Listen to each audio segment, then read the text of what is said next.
This pipe isn't a vise that holds pipe. Usually you would have a hole in here with teeth on it. My vise that I have at home is that way. So I just put another pipe wrench on this just to keep that pipe lined up, and I can pull against that one with my left hand as I tighten this one up. And you can see they're both turning because it's a path of least resistance.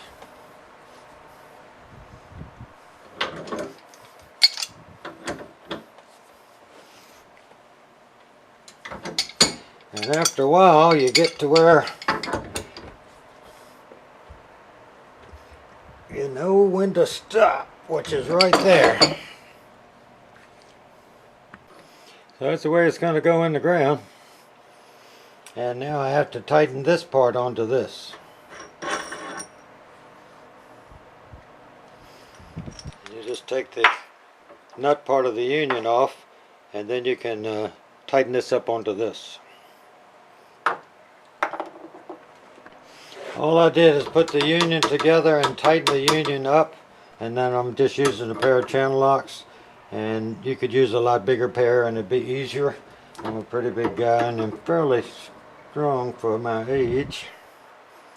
And you tighten this up until that union tries to turn, and that's pretty much it. Now usually you just pop it loose.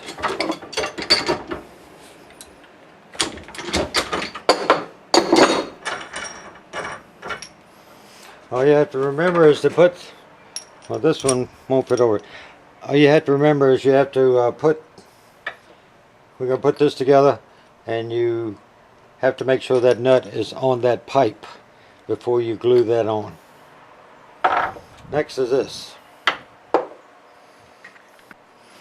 Now all you do is run this one up as strong as you can by hand, and then you turn it another 2 turns.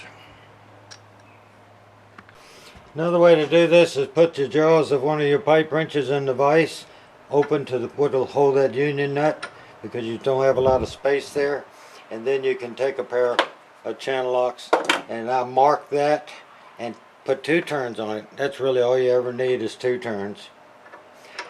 Now this stuff does need to dry, so, but it's done and sealed. And you can, all these fittings are 150 pounds. The union's 100 pounds. 150 pounds, but this connection here is at least 100 pounds. And your wheel generally runs 40 to 60 pounds as a rule. So all I have to do is treat the pipe in the ground, make sure it's clean, put the primer on it, let it dry, put the adhesive on it, put adhesive in this, mark the pipe first. Like I said before, you want to mark the pipe with a mark, and then when you put this together you can see, make sure that it's seated and gone in there enough. A lot of times when you're pushing this and you have a clean brand new piece of pipe, you can't tell whether you're that far or that far, and if you would just mark it first, it'll work out. And gas and water under 100 pounds can be pressurized immediately. If you have bigger pipe, bigger than 2 inches, and if you have a different process running through the pipe, you might have to cure it for 1 or 2 days. Time to put it in the hole. Now comes a really hard part. I've got to get shovels and trowels and different things and lay on my belly and get all that dirt on the mud on the left hand side. This thing, you can see how much water was in it. I had to work a siphon. I ran a hose all the way down that hill full of water and siphoned it all out of here. And I've got to dig that out enough to be about 3 or 4 inches below that pipe. Well, I dug it out enough to get the clearance underneath it to put a block in it, and then I'll take that loose, take that and cut that off, and they make a special tool for cutting PCV. which really helps when you're in a hole like that. And then I will glue that on, but first I've got to cut the pump off to the well and run all the water out of it. So I'll probably turn on all my irrigation across the street from my garden, and that should empty the well pretty quick. Get all the pressure off of it before I cut that silly pipe, because it's below grade and it's going to put a lot of water in that hole, I'm afraid. Plus it's trying to rain. It's a bit of a cloudy day. Showers every now and then. My bride is still picking blueberries. We got a bunch of them in the freezer. Well, I took that can and dipped with a little water ran out of it. I opened up the garden, all the irrigation. It didn't take long to take all the pressure out.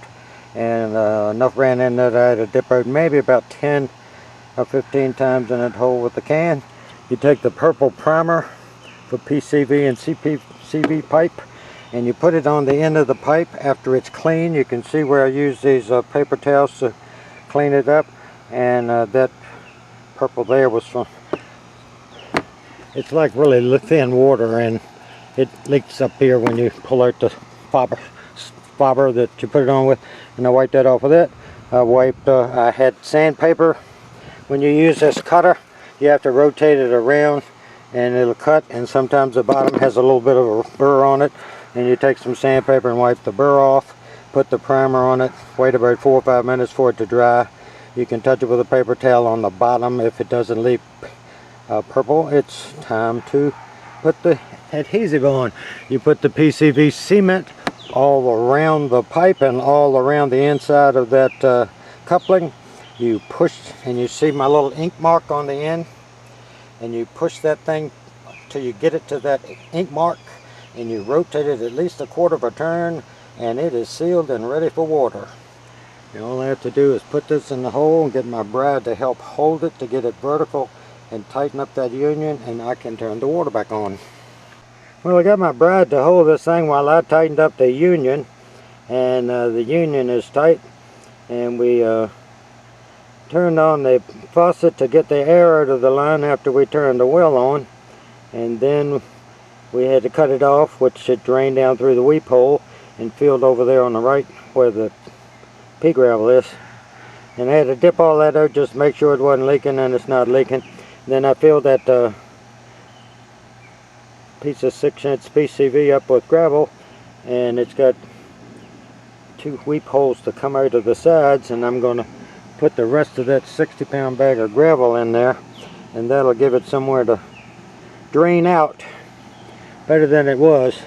And then we're going to have to put some of that back in the hole, and then I'm going to build a box up here, probably 3.5 to 4 inches from the top of the ground, and backfill it up and let all this settle, and tamp it down, water it, whatever, let it settle down. And after it settles, it'll probably take a month. I'll fill the box up with concrete, which will keep that from being bent. Right now it's not much on it until we can get a little soil down in the bottom. But that's all it takes, and you pull it up and it works. Job finished. Too hard a job for somebody my age to be laying down on their belly digging holes and tightening up unions.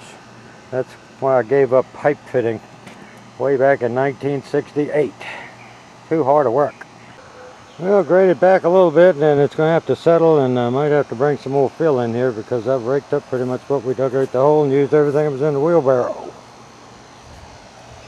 It's a lot better not having one there. At least we can fill up that bird feed a lot quicker.